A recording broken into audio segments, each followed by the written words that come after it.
आपके स्वास्थ्य के इस एपिसोड में आप सभी का स्वागत है। आज के इस एपिसोड में हम यूरोलॉजिस्ट डॉक्टर वैभव विशाल से जानेंगे किडनी स्टोन यानी गुर्दे की पथरी के बारे में कि आखिर किडनी में स्टोन बनने के कारण क्या है और कौन सी पथरी हमारे लिए ज्यादा हानिकारक हो सकती है। इसके अलावा हम पथरी का इलाज कैसे करें, इस वीडियो में वो सभी जानकारियाँ अच्छे से दी गई हैं।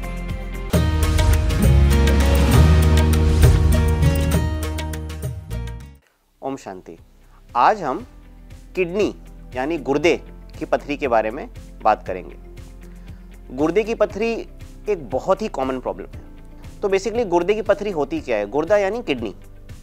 हमारे शरीर में कुदरती दो किडनी होती है, एक लेफ्ट साइड एक राइट साइड। दोनों किडनी एक नली यानी यूरेटर, जिसको हम गुर्दे की नली या यूरेटर कहा जाता है, उससे जुड़ी हुई होती है। अब पथरी बनती है गुर्दे के अंदर, लेकिन वो नीचे आकर के गुर्दे की नली यानी यूरेटर में भी फंस जाती है कई बार। तो सबसे कॉमन सिम्टम या लक्षण जो गुर्दे की पथरी का होता है वो होता है दर्द, सिवियर पेन होना, दर्द के साथ वॉमिटिंग होना, यूरिन में ब्लड आना, यूरिन बार बार जाना, कई बार इन्फेक्शन की वजह से फीवर आना। ये सब गुर्दे के पथरी के लक्षण हैं। दर्द मोस्टली पीठ में हो सकता है या पेट के निचले भाग में हो सकता है।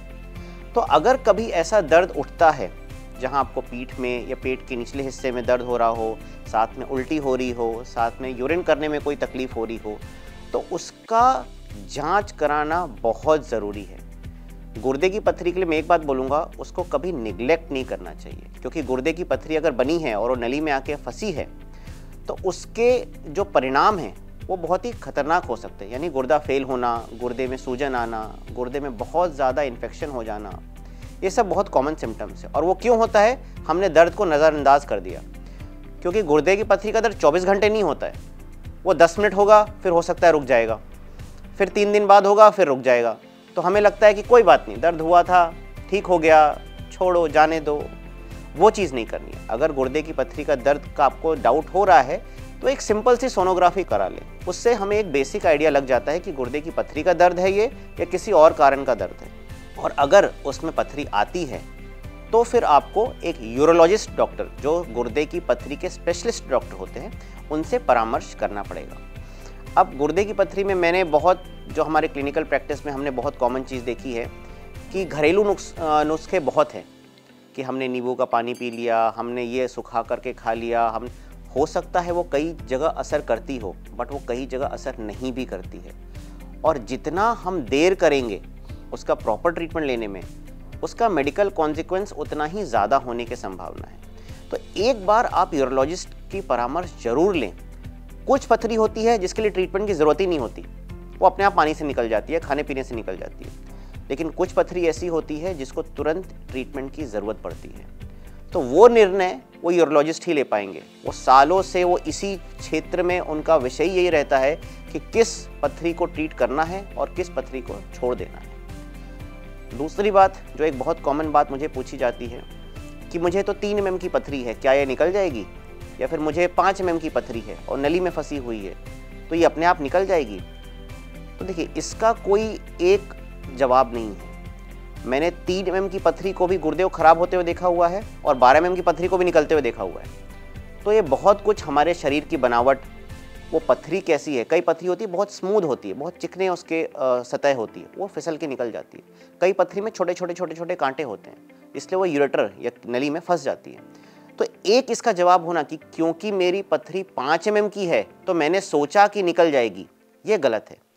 क्योंकि कुछ पथरी हो सकता है निकल जाए, कुछ पथरी हो सकता है ना निकले। तो हम क्या करते हैं, अगर कोई मान ली पथरी छोटी है, 3 mm की, 5 mm की पथरी है और अभी उसने कोई गुर्दे में बहुत नुकसान नहीं पहुंचाया है, गुर्दे में सूजन नहीं की है, तो कुछ दिनों के लिए ट्रीटमेंट दे करके उसको पानी के सहारे या ट्रीटमेंट के सहारे निकालने की कोशिश की जाती है। लेकिन उसमें याद रखने वाली बात यह है कि 10 से 15 दिन के बाद एक बार दोबारा अल्ट्रासाउंड करा करके ये देखना ज़रूरी है कि पथरी निकली या नहीं निकली। क्योंकि हो सकता है पथरी का दर्द बंद हो गया हो, लेकिन पथरी अभी भी अंदर हो और अंदर नुकसान पहुंचा रही हो। तो इसीलिए अगर दर्द खत्म भी हो गया है तो एक बार अल्ट्रासाउंड करा करके ये कंफर्म ज़रूर करें कि पथरी निकल गई। कुछ हद तक हम पथरी ना बनने को कंट्रोल कर सकते हैं, बट कुछ हद तक ये प्राकृतिक भी होता है, नेचुरल भी होता है। तो सबसे बड़ा रामबाण अगर पथरी ना बनने का है तो है पानी। जनरली क्या होता है, हमारे पानी पीने की मात्रा कई बार कम हो जाती है, सर्दियों में कम हो जाती है, या फिर हम बहुत धूप में काम कर रहे हैं, बहुत गर्मी में काम कर रहे हैं, बहुत पसीना निकल रहा है, तो उससे भी पानी की हमारी कमी हो जाती है शरीर में, जिसकी वजह से पथरी बनने की संभावना बढ़ जाती है।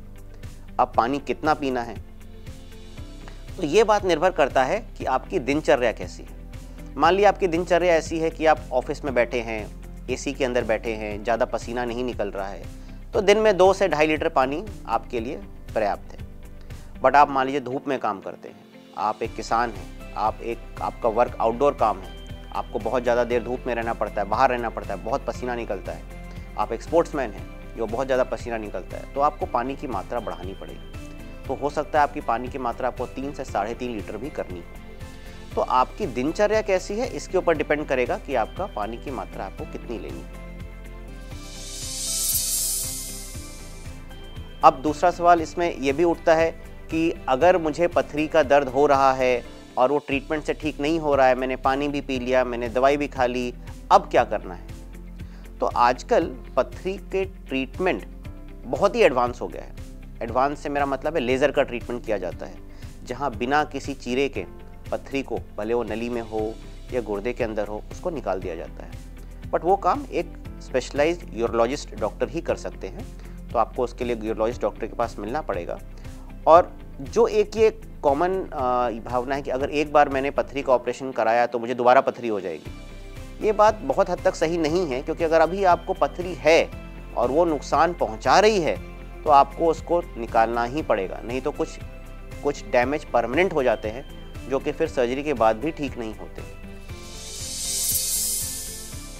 तो आजकल जो हम लोग सर्जरी करते हैं, मोस्टली सर्जरी जो लेज़र की सर्जरी करते हैं हम लोग किडनी स्टोन के लिए, उसमें विदिन 1 डे रिकवरी आप नेक्स्ट डे चलना फिरना खाना पीना सब कुछ नॉर्मली स्टार्ट कर सकते हैं। लेकिन अगर वही चीज़ हम बहुत देर बाद करें, जब इन्फेक्शन हो गया हो, गुर्दा ख़राब हो गया हो, तो सर्जरी की कॉम्प्लेक्सिटी भी उतनी बढ़ जाती है, सर्जरी के सक्सेस रेट भी कम हो जाते हैं। तो इसीलिए early treatment is always best. तो इसलिए कभी भी पथरी की समस्या अगर आपको हो रही हो तो डॉक्टर को मिले और उसको अर्ली ट्रीटमेंट के लिए उसका जो भी ट्रीटमेंट है वो कराएं। देखिए, नॉर्मल ह्यूमन बॉडी सब कुछ खा करके सब कुछ डाइजेस्ट कर सकती है। मान लीजिए मैं आपको उदाहरण देता हूँ, 2 भाई बहन हैं, जुड़वा भाई बहन हैं, दोनों ने एक ही तरह का खाना खाया, एक को पथरी हो गई, एक को पथरी नहीं हुई, ठीक है। तो कुछ चीज़ें जो होती है हेरिडिटरी होती है, कुछ चीज़ें कुछ शरीरों में, कुछ व्यक्तियों में पथरी बनने की संभावना दूसरों से हो सकता है ज़्यादा हो। लेकिन जिनको पथरी बनी है उनको क्या परहेज करना है? कैल्शियम ऑक्सलेट, ये एक प्रकार की पथरी होती है जो राजस्थान या भारत में सबसे कॉमन पाई जाती है। 90% पथरी कैल्शियम और ऑक्सलेट, ये 2 अलग अलग मटेरियल हैं जिनके जुड़ने से पथरी बनती है। कैल्शियम और ऑक्सलेट, ये दोनों अगर जुड़ गए तो ये गुर्दे में पथरी बनाएंगे। तो ऑक्सलेट की मात्रा किस में ज़्यादा होती है? जितने ड्राई फ्रूट्स हमारे हो गए, जितने छिलके वाली दाल हो गई, जैसे राजमा होता है, चने की दाल होती है, जितने स्प्राउट्स हो गए उसमें भी ज़्यादा पाया जाता है। ऑक्सलेट्स की मात्रा को कोल्ड ड्रिंक, कॉफ़ी, टी, इन सब में भी ऑक्सलेट्स की मात्रा ज़्यादा होती है। कैल्शियम, जितनी भी दूध वाली चीज़ें हो गई, दूध से बनी जितनी भी चीज़ें होती हैं, तिल, गुड़, इसमें कैल्शियम ज़्यादा होता है। एक चीज़ जो बहुत कॉमन मैंने देखा है जो लोग गलत करते हैं कि अगर पथरी उनको बना है तो वो अपने डाइट से कैल्शियम बिल्कुल हटा देते हैं, बिल्कुल दूध नहीं पीते, बिल्कुल दूध की चीज़ नहीं खाते कि भाई मुझे पथरी बनी थी इसलिए कैल्शियम मुझे मना है। ऐसा नहीं करना है। एक लिमिटेड अमाउंट में कैल्शियम हमारे बॉडी के लिए बहुत ज़रूरी है, हमारी हड्डी की ताकत के लिए, हमारे बाकी बॉडी के सही काम करने के लिए कैल्शियम बहुत ज़रूरी है। और कैल्शियम की मात्रा बहुत कम होना भी पथरी का कारण है। तो इसलिए एक सामान्य रूप में कैल्शियम लेना, यानी दूध या दूध से बनी हुई चीज़ें, तिल, गुड़, इसमें कैल्शियम एक सामान्य रूप से ले सकते हैं। एक्सेसिव ना लें, बट एक सामान्य रूप से लेना भी उसको ज़रूरी है। इस एपिसोड में आपने गुर्दे की पथरी के लक्षण, बचाव और उपाय के बारे में जाना। अगर आपको भी किडनी स्टोन से जुड़े कोई सवाल हैं तो हमें कमेंट्स करके ज़रूर बताएं। अगले एपिसोड में हम नए वीडियो के साथ फिर होंगे हाजिर। नमस्कार, ओम शांति। नमस्कार। ओम शांति।